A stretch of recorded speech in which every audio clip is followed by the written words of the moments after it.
Muy buenos días, queridos hermanos, hermanas, una alegría disfrutar con ustedes de la presencia de Dios. Qué lindo tiempo, ¿no? Esta mañana, en la presencia del Señor, alabamos a Dios por todo lo que Él ha hecho y ha dicho entre nosotros hoy.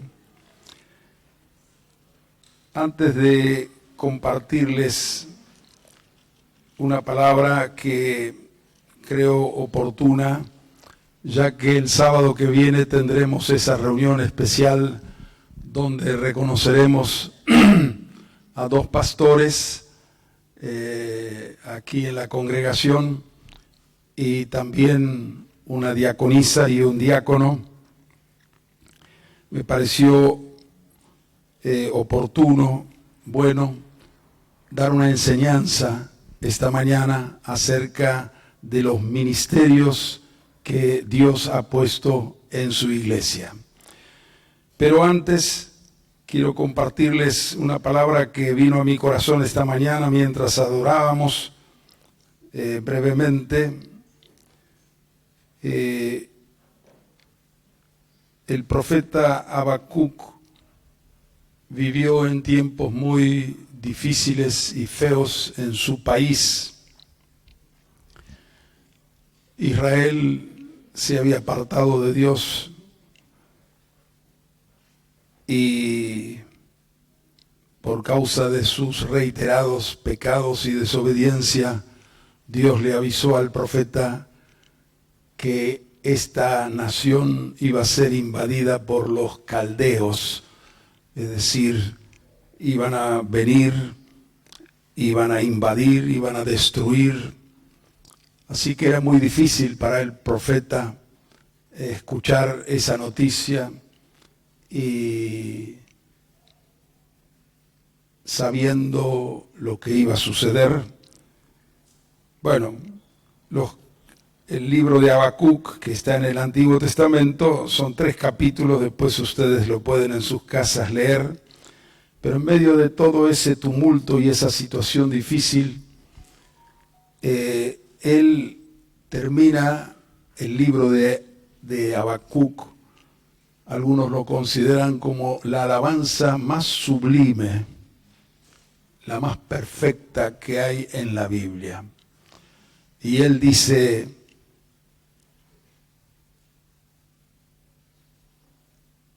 si bien estaré quieto en el día de la angustia, cuando suba al pueblo el que lo invadirá con sus tropas,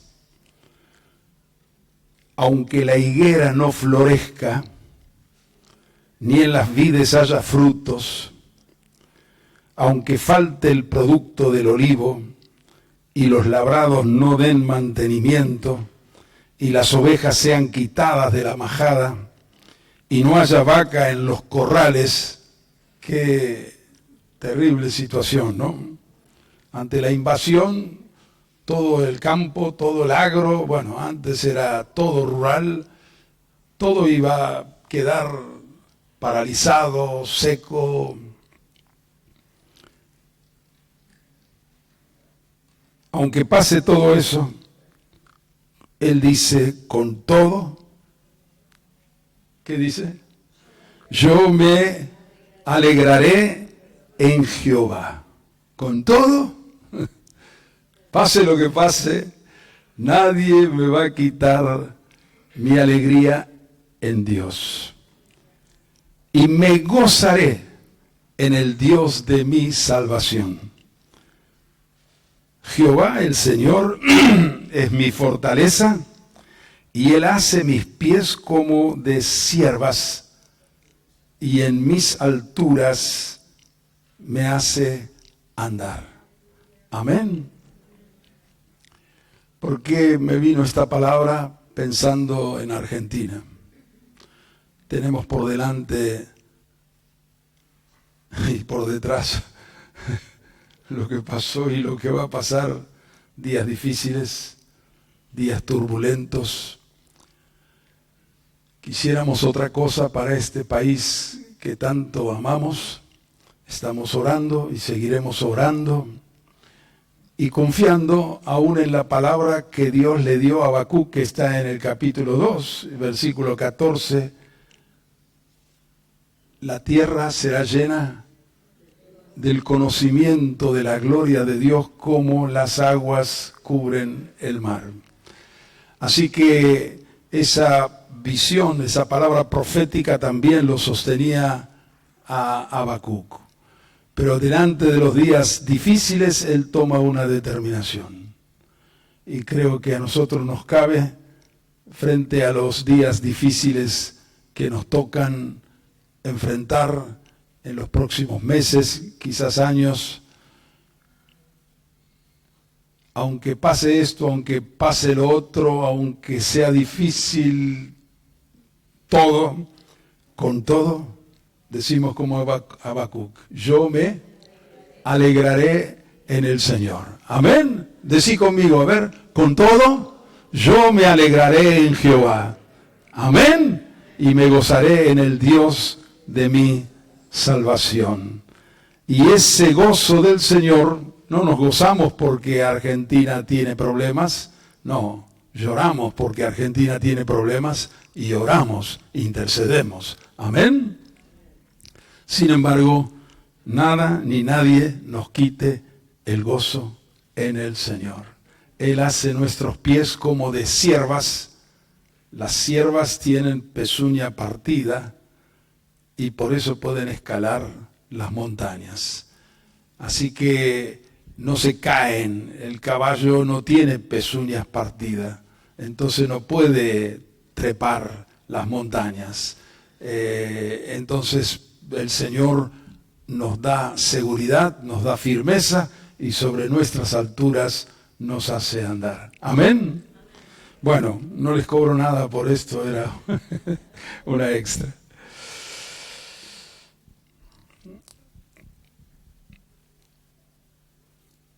La mayoría de ustedes ya han sido informados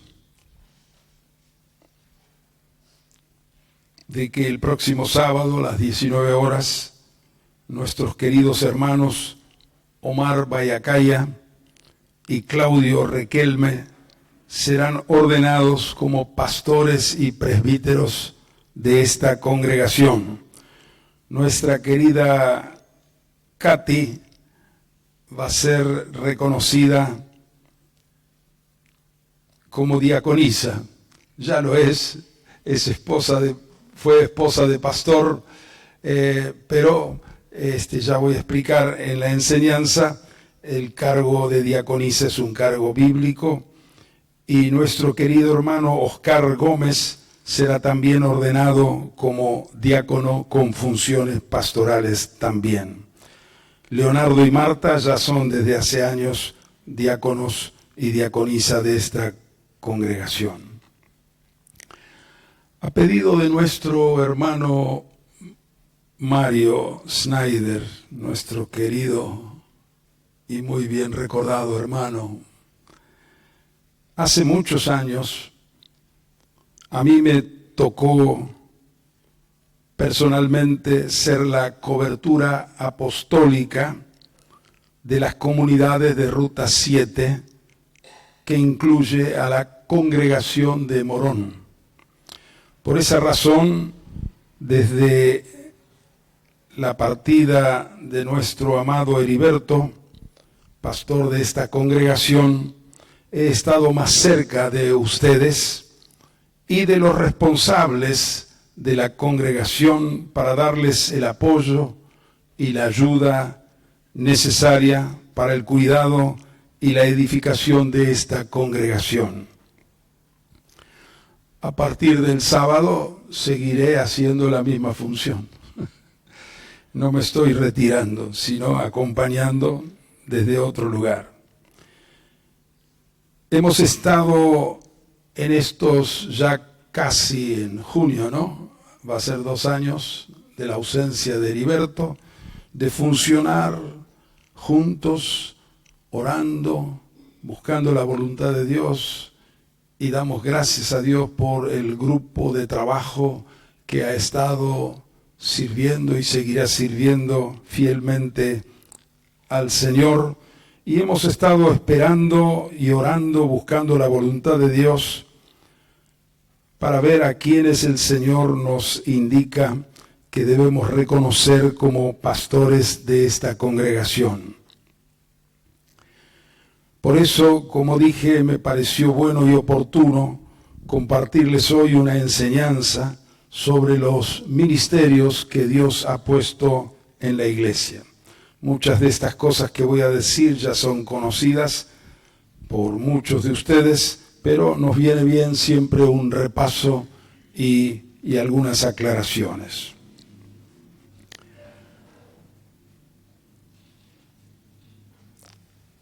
En primer lugar, quiero hablarles sobre el desarrollo histórico de los diferentes ministerios de la iglesia, cómo nacen y cómo se desarrollan estos ministerios.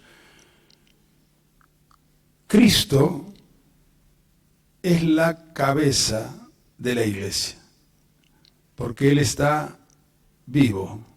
Él murió, pero resucitó, y a través de su Espíritu Santo, en medio nuestro, sigue Él siendo la única autoridad absoluta y total sobre su iglesia. Toda otra autoridad y ministerio está subordinado a la autoridad de Cristo y a la autoridad de la palabra del Señor. Cristo escogió entre sus discípulos 12 hombres a quienes llamó apóstoles. Apóstoles significa enviados, porque la idea era desde Jerusalén luego enviarlos a diferentes partes del mundo.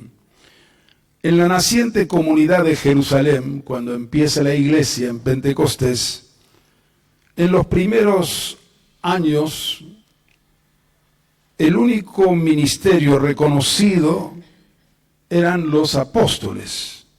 Ellos hacían casi todo.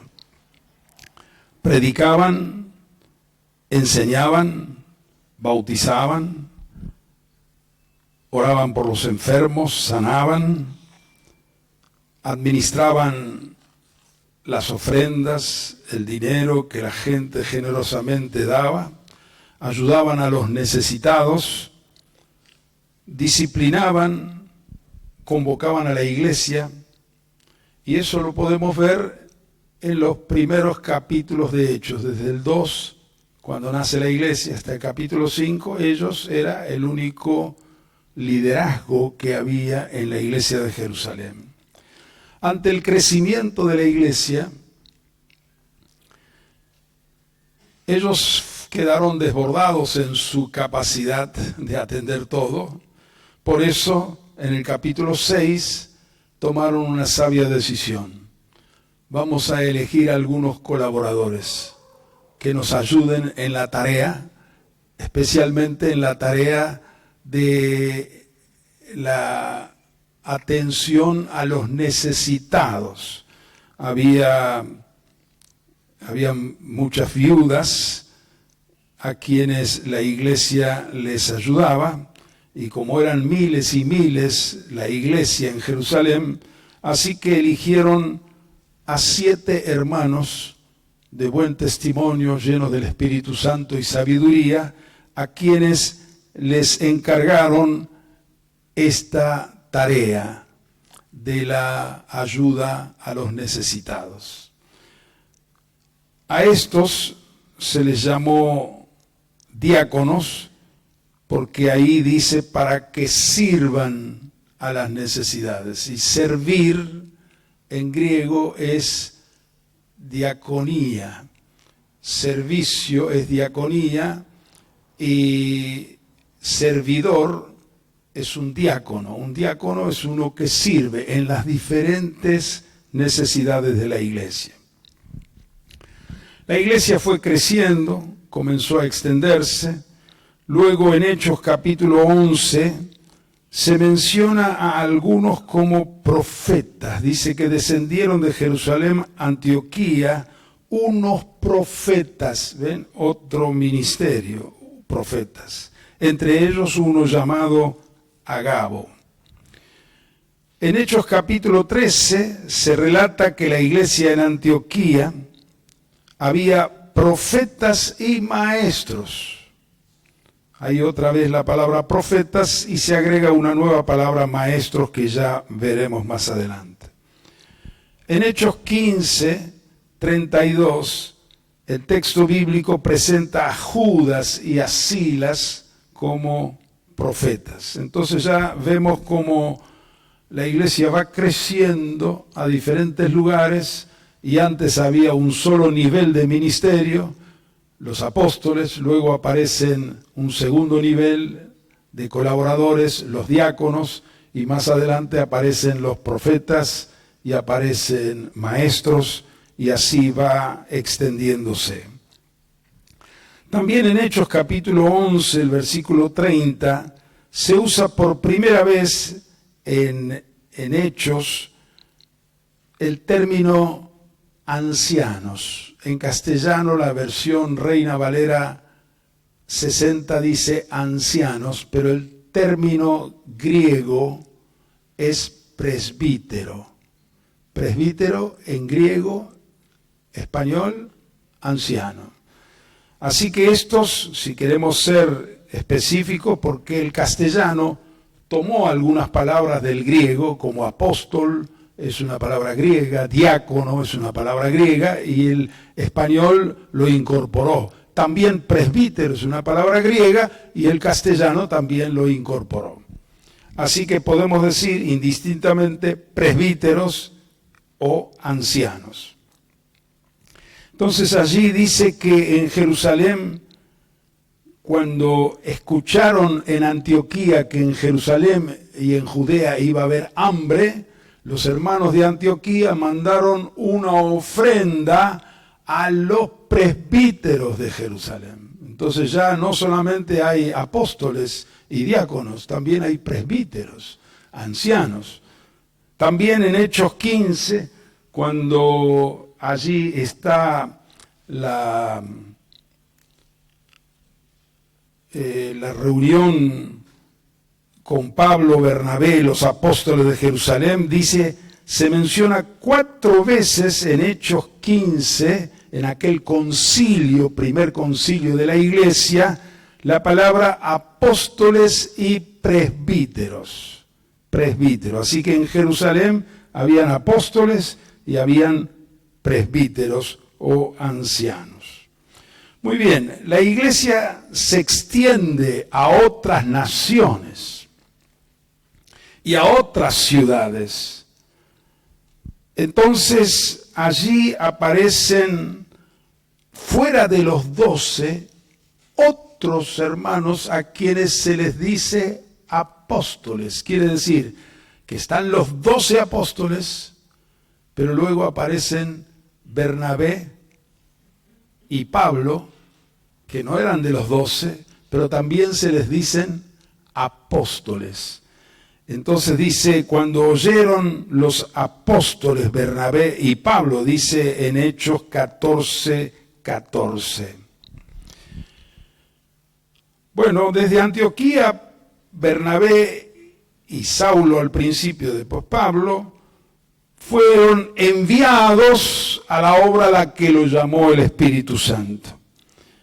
Y ellos hicieron su primer viaje misionero, predicando el Evangelio, bautizando gente, haciendo discípulos, formando congregaciones. Y al principio las congregaciones no tenían pastores, porque eran todos recién convertidos. Pero cuando ellos fueron de ida en el primer viaje, fueron abriendo las congregaciones, bautizando, discipulando, pero después en su regreso, al volver, fueron pasando por las mismas ciudades. Y entonces dice en el Hechos 14:23, al volver, después quizás de algunos meses, no tenemos fechas precisas, dice, y constituyeron ancianos. En el griego, ¿cómo es? presbíteros en cada iglesia, y habiendo orado con ayunos, los encomendaron al Señor en quien habían creído. Quiere decir que estas iglesias nuevas durante un tiempo funcionaron sin un reconocimiento de presbíteros, ancianos como pastores, ya voy a explicar lo de pastor, pero cuando ellos volvieron, constituyeron ancianos en cada iglesia. Si vamos a Hechos capítulo 20, versículos 17 y 28, vamos a leer, quiero mostrarles algo interesante al unir estos dos versículos. Aquí en Hechos 20, Pablo había concluido su ministerio en una ciudad muy importante de Asia Menor llamada Éfeso. Y cuando estaba regresando a Jerusalén, él hizo puerto en Mileto. Mileto estaba cerca de Éfeso, a 30 kilómetros. Mileto era el puerto y Éfeso la ciudad. Y dice aquí el versículo 17, enviando pues desde Mileto a Éfeso, hizo llamar a los ancianos de la iglesia. Estos son los presbíteros. Quiere decir que Pablo, que estuvo en Éfeso 3 años, antes de irse, él formó, ordenó, oró con imposición de manos, reconociendo a algunos de los hermanos de la congregación más maduros, con más dones, como presbíteros. Noten la palabra presbíteros siempre es en plural. No había un pastor o un presbítero, eran siempre en plural. Entonces aquí cuando vienen los presbíteros, Pablo les da un mensaje de despedida y les dice que el Espíritu Santo le había mostrado que nunca más los iba a ver a ellos personalmente. Entonces dice en el versículo 28, Hechos 20, 28, le dice a ellos, a los presbíteros, por tanto mirad por vosotros y por todo el rebaño en que el Espíritu Santo os ha puesto por obispos. Aquí aparece otra palabra, obispos. Para apacentar. Apacentar significa pastorear la iglesia del Señor, la cual Él ganó por su sangre. Es interesante unir estos dos versículos porque indistintamente a los presbíteros, Pablo le dice también obispos. En griego es episcopo. Y episcopo significa, epis es sobre, scopeo es mirar. Entonces son los hermanos libres les llaman sobreveedores. Y aquí más secularmente decimos supervisores. Así que, ¿qué es supervisor? Está viendo todo, velando todo. ¿Y cuál era la función de ellos? Pastorear, apacentar. Así que aquí, uniendo estos versículos, vemos que a este cargo se le decía de dos maneras en el Nuevo Testamento: presbíteros u obispos.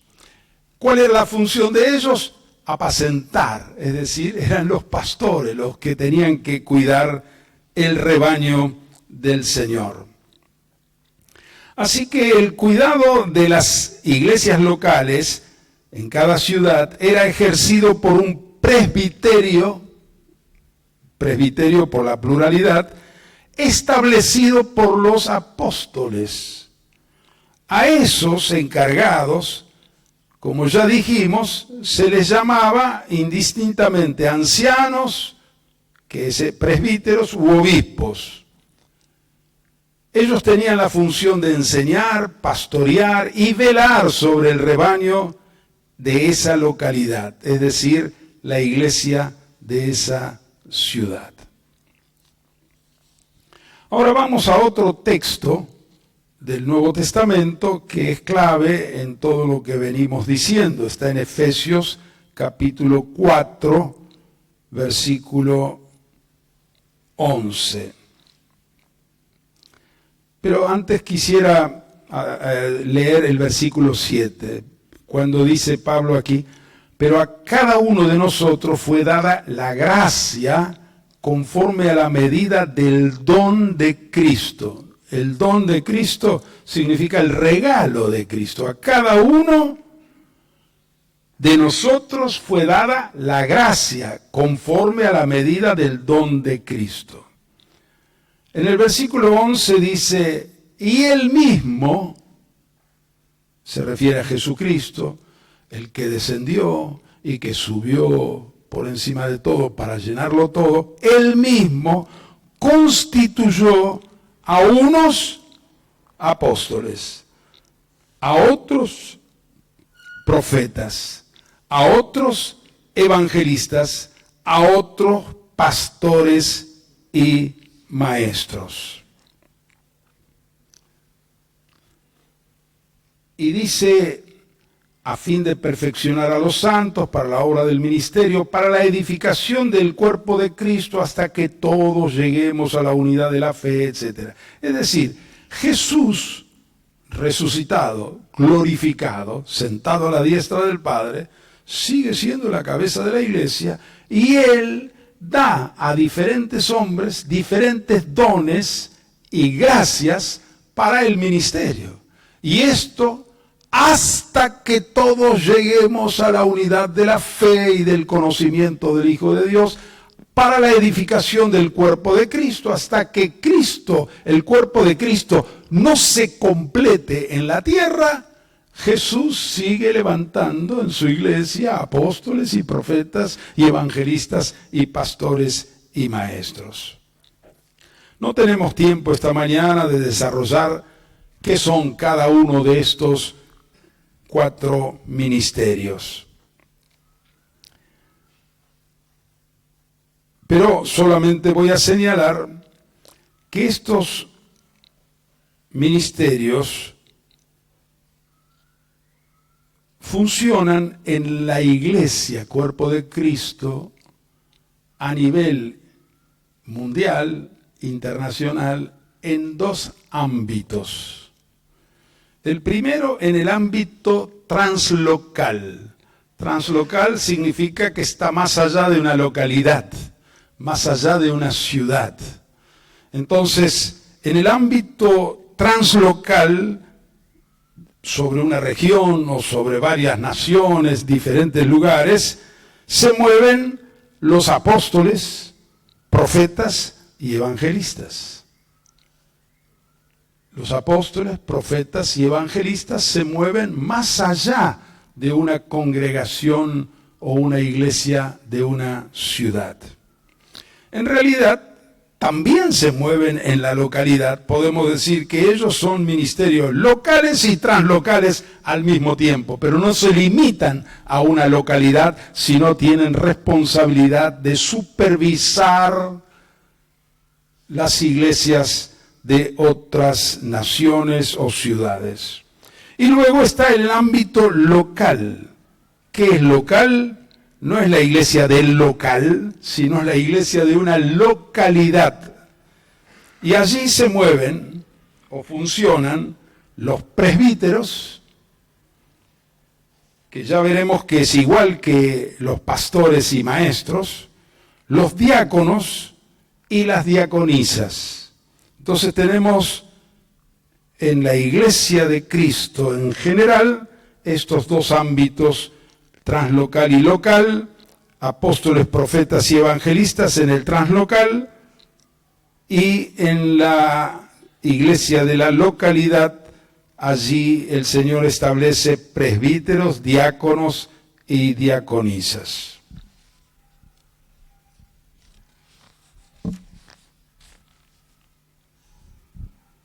Ahora voy a hablar más específicamente de los presbíteros o pastores. Ya dijimos algunas cosas al leer los textos anteriores. Ahora, noten ustedes que en Efesios 4:11 algunos dicen los 5 ministerios. Y yo dije 4 ministerios. ¿Por qué dicen 5? Porque cuentan muy rápidamente y no prestan atención a un detalle.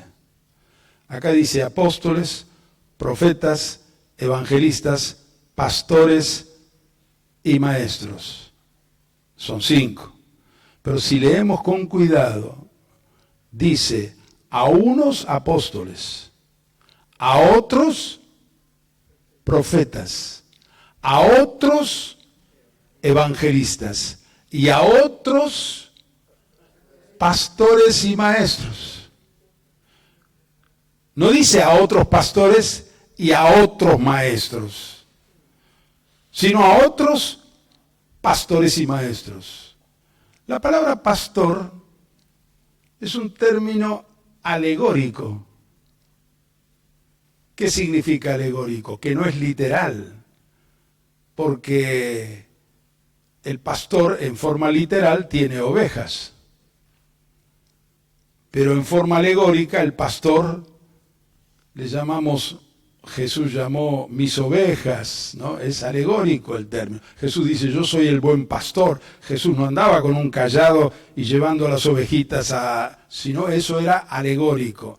Entonces el término pastor, como rebaño, como grey, son términos alegóricos. El término directo, literal, es maestro, porque el pastor, la palabra pastor viene de pasto.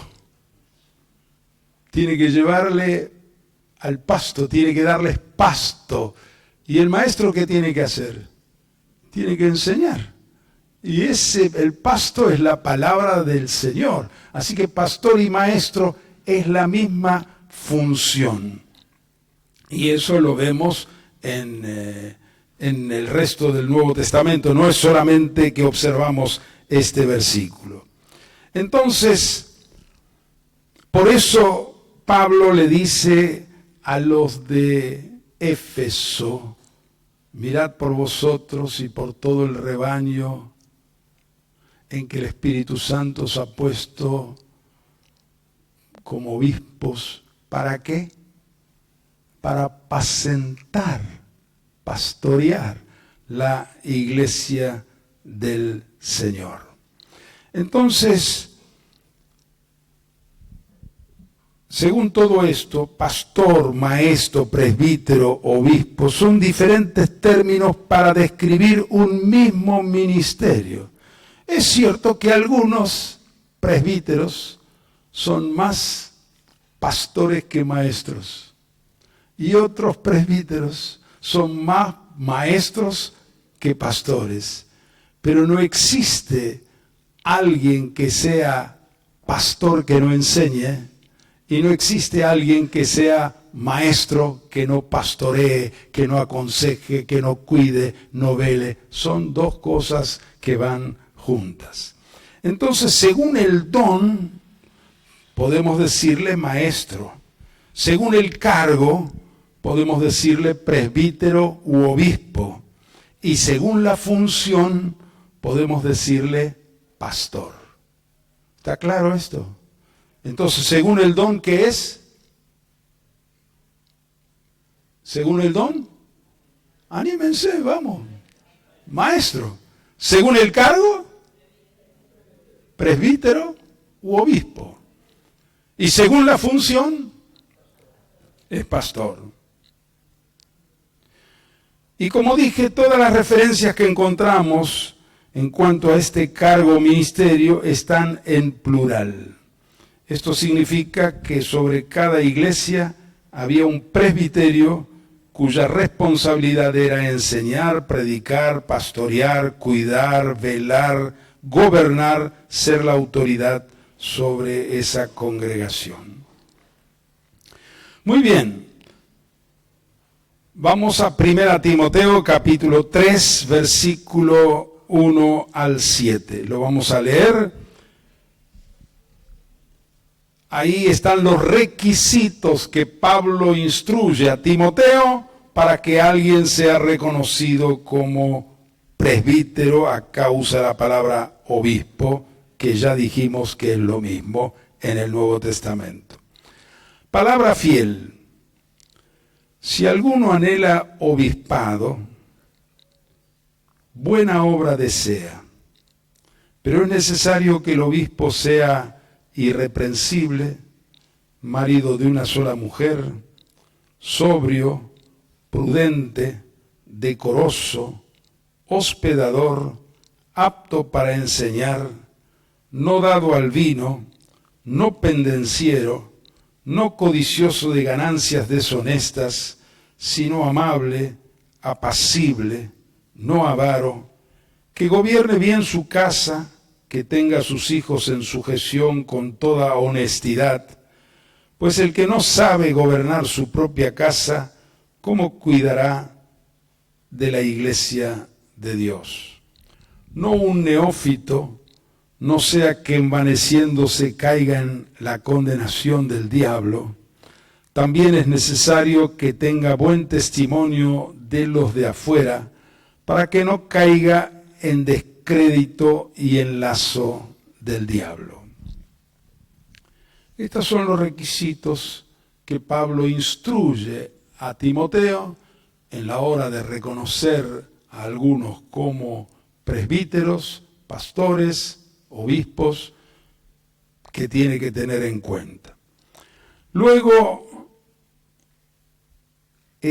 pasa a hablar de los diáconos. Y ahora voy a pasar a hablar un poco qué son los diáconos y las diaconisas.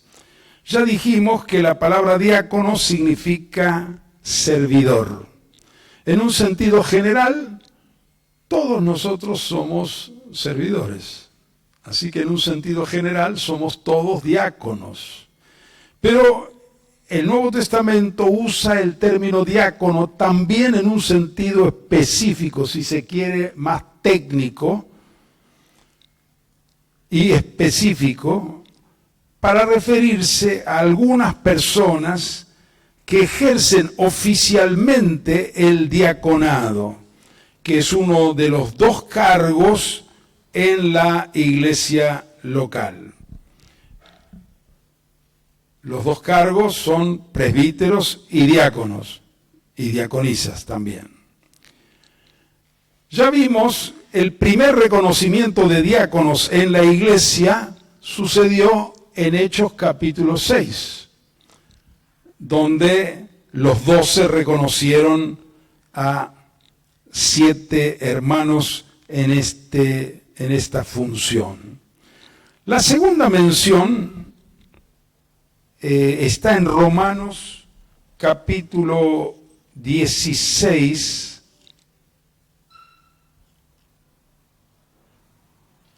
Aquí el apóstol, al escribir la carta a los romanos, al final dice: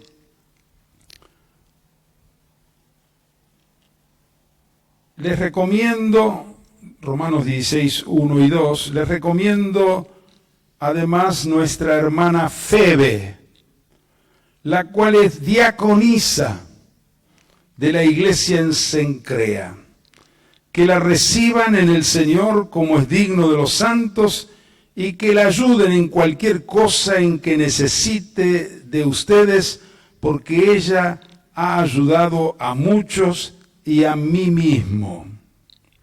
Esta es la segunda mención. Esta es una buenísima explicación de lo que es un diácono o una diaconisa. Una persona que ayuda a muchos y ayuda a los pastores y en este caso aún a los apóstoles.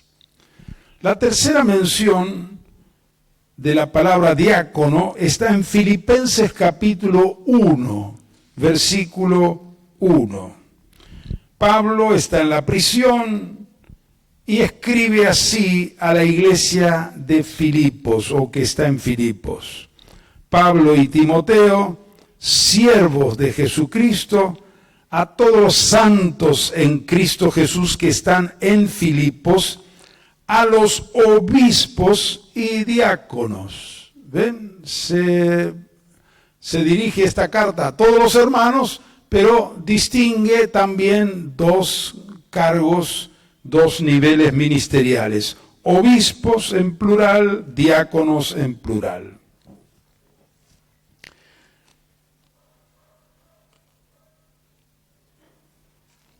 La cuarta mención de la palabra diácono está en 1 Timoteo capítulo 3, versículos 8 al 13.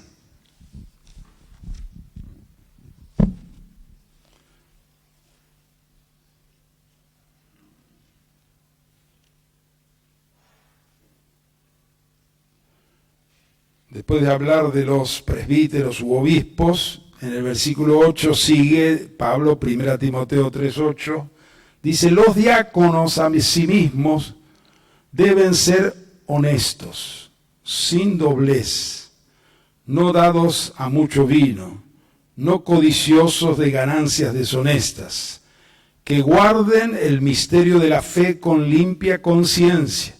Y estos también sean sometidos a prueba primero, y entonces ejerzan el diaconado si son irreprensibles. Estos son los requisitos para el reconocimiento del diácono. Y luego habla de las mujeres, serían las diaconisas. Dice, las mujeres asimismo sean honestas, no calumniadoras, sino sobrias, fieles en todo. Esto es lo que dice de las mujeres. Y luego retoma los versículos 12 y 13, vuelve a los diáconos y dice, los diáconos sean maridos de una sola mujer, que gobiernen bien sus hijos y sus casas, porque los que ejercen bien el diaconado ganan para sí un grado honroso y mucha confianza en la fe que es en Cristo Jesús. Bueno, perdonen que vamos rápido y se ha transformado esto en vez de una predicación, en una enseñanza, pero creo que es bueno, ya que el sábado que viene la iglesia de Morón va a dar este paso tan importante, tan esperado. Es bueno que todos tengamos un mejor, claro conocimiento de la palabra del Señor sobre estos temas. Algunas consideraciones finales sobre los diáconos y diaconisas.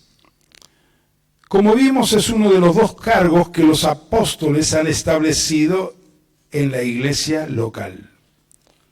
Son los colaboradores inmediatos de los pastores y ejercen su función juntamente con ellos, con los pastores. Puede haber diferentes servicios según las diferentes necesidades y los dones de cada uno. Por ejemplo, hay diáconos que se ocupan, como Leonardo, en la administración. Desde hace años viene haciendo esa función. Puede haber diáconos para las obras de misericordia. Puede haber diáconos en el área de la música, de la alabanza, el ministerio con los niños, con los ancianos. En la medida que la iglesia crece, también van creciendo las diferentes áreas que hay que cubrir. Así que el campo es muy amplio y pueden haber diáconos con diferentes funciones. Diáconos pastorales también y muchos otros servicios según los dones de cada uno y la necesidad. Como ya hemos visto en las Escrituras, este cargo incluye tanto a los varones como a las mujeres. En cambio, no sucede lo mismo con los cargos que tienen que ver con las funciones de gobierno en la iglesia. ni Jesucristo, ni los demás apóstoles jamás establecieron mujeres con la función de apóstol o de pastor, de presbítero. Hay algunas congregaciones evangélicas que reconocen pastoras. En el Nuevo Testamento no existe tal cosa. Y nosotros, como movimiento de renovación, de restauración de las antiguas verdades de la Biblia, queremos sujetarnos a la palabra del Señor.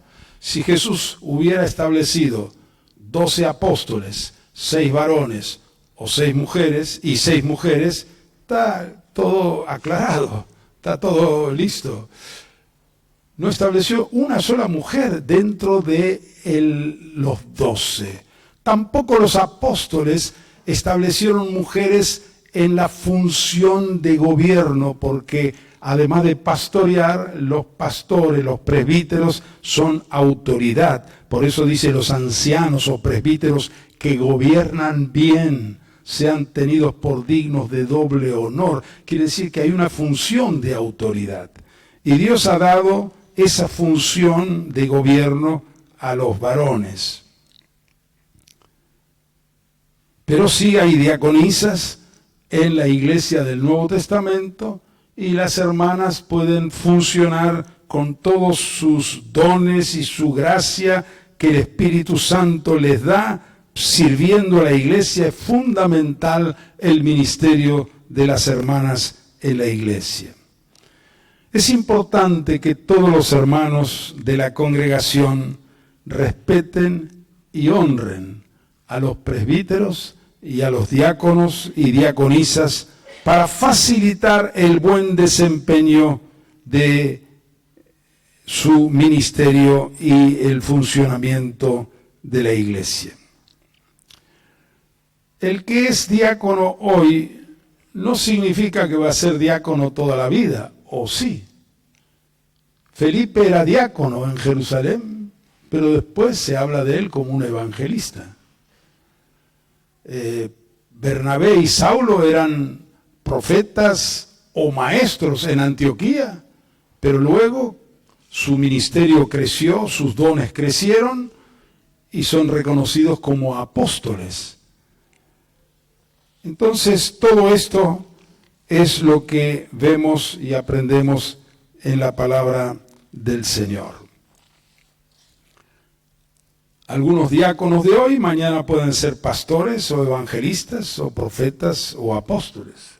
Lo mismo con los presbíteros. Queremos estar abiertos a todo lo que Dios va a ir haciendo. Queridos hermanos, esto no es una jerarquización. El ministerio no es una carrera de ascensos. Es una consagración a servir a Dios. Amén. Jesús dijo a sus discípulos: los gobernantes en las naciones se enseñorean de la gente, dominan y ejercen potestad, se imponen sobre la gente. Pero entre ustedes no va a ser así, sino que el que quiere ser el mayor sea el servidor de todos. Y el que quiere ser primero sea el esclavo de todos. En el griego dice la palabra doulos, esclavo. Los que estamos llamados por Dios a ejercer diferentes ministerios, tenemos que hacerlo en el Espíritu de Cristo. Por eso Él dice, como el Hijo del Hombre, que no vino para ser servido, sino para servir y dar su vida en rescate por muchos. Bueno, me gustaría terminar con las sabias palabras del apóstol Pablo en su primera epístola a los tesalonicenses, capítulo 5, versículos 12 y 13, dice así: Les rogamos, hermanos, que reconozcan a los que entre ustedes trabajan, les presiden en el Señor y les dan instrucción. Ténganlos en alta estima, con amor a causa de su obra. Damos gracias a Dios que Heriberto había formado un buen grupo de colaboradores y en la ausencia de él, en la partida de él, la congregación siguió funcionando porque estos hermanos han seguido haciendo la tarea que ya venían haciendo, pero ahora, ante la ausencia del pastor, con mucho mayor consagración, dedicación y responsabilidad. Doy gracias a Dios por estos casi 2 años que pude estar cerca de ellos, conocerlos, escucharlos. Ellos siempre han respetado mi colaboración y mi ayuda. Ha sido de bendición para mí estar más cerca de todos ustedes, más específicamente de este grupo de trabajo con el cual venimos trabajando desde hace tiempo, y es una alegría personalmente para mí. El próximo sábado van a venir otros pastores. El hermano Ángel Negro va a estar trayendo la palabra el sábado y van a venir otros de otros lugares. Lo hemos hecho el sábado porque lo normal sería hacerlo el domingo que viene a la mañana, pero si hacemos el domingo a la mañana, todos los pastores que quieren estar tienen sus reuniones y ellos nos pidieron si podíamos hacer este cambio, así que están contentos que van a venir y todo el presbiterio vamos a estar imponiendo las manos y reconociendo a los hermanos que hemos mencionado. Así que rogamos que estemos en esta semana y siempre orando por ellos, pidiendo que no simplemente sea un acto de reconocimiento, de ordenación de nuevos pastores, ministerios aquí en la congregación, sino que Cristo con su gracia y con su presencia pueda impartir mayores dones, mayor gracia a cada uno de ellos en el nombre del Señor. Amén. Oramos. Amén. Nos ponemos de pie, hermanos.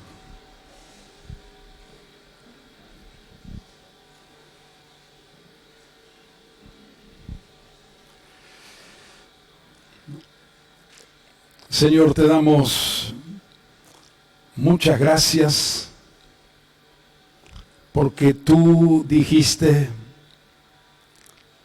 edificaré mi iglesia y ni las puertas del Hades prevalecerán contra ella.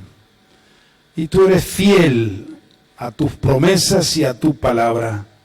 Y lo que dijiste lo has hecho y lo sigues haciendo y lo seguirás haciendo hasta que tu iglesia se complete y alcance la perfección que tú quieres, la unidad que tú quieres y la santidad que tú quieres. Señor, te damos gracias por estos hermanos que van a ser reconocidos el próximo sábado. Queremos rogarte por toda esta congregación y especialmente por cada uno de nuestros hermanos y también por Katy, que van a ser reconocidos, que tu unción, tu gracia, tu Espíritu Santo pueda investirles de mayores dones y que tú te manifiestes con poder en medio nuestro en esa próxima reunión. A ti te damos la gloria, la honra, la alabanza, A ti te atribuimos toda virtud, todo don viene de ti, toda dádiva viene del Padre de las luces, en quien no hay sombra, no hay variación.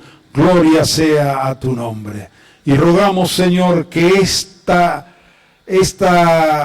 reunión y este reconocimiento sea un impulso nuevo para tu iglesia en este lugar y que tú puedas seguir edificando cada vida para la gloria de tu nombre.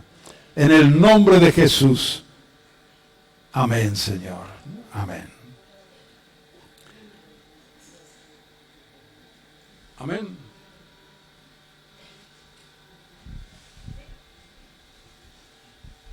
Gracias, Jorge. Y como dice Pablo al final de los versículos que mencionó Jorge en Tesalonicenses, tened paz. Tened paz.